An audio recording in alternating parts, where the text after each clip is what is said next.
Meet the cyber dating maven who, after 216 dates, came up without a soulmate.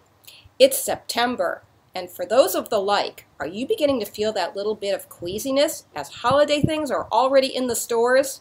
To that, I say let's enjoy Halloween first.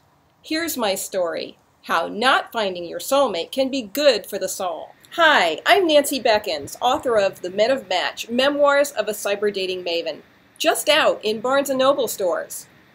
As the holiday season closes in on us, I'll show your viewers how they can avoid that emotional gauntlet singles fear most.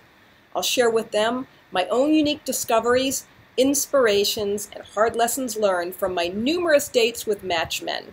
More, I'll tell them how they can ramp up their social life with men and love and have the most festive fun and holiday season, minus the anxiety.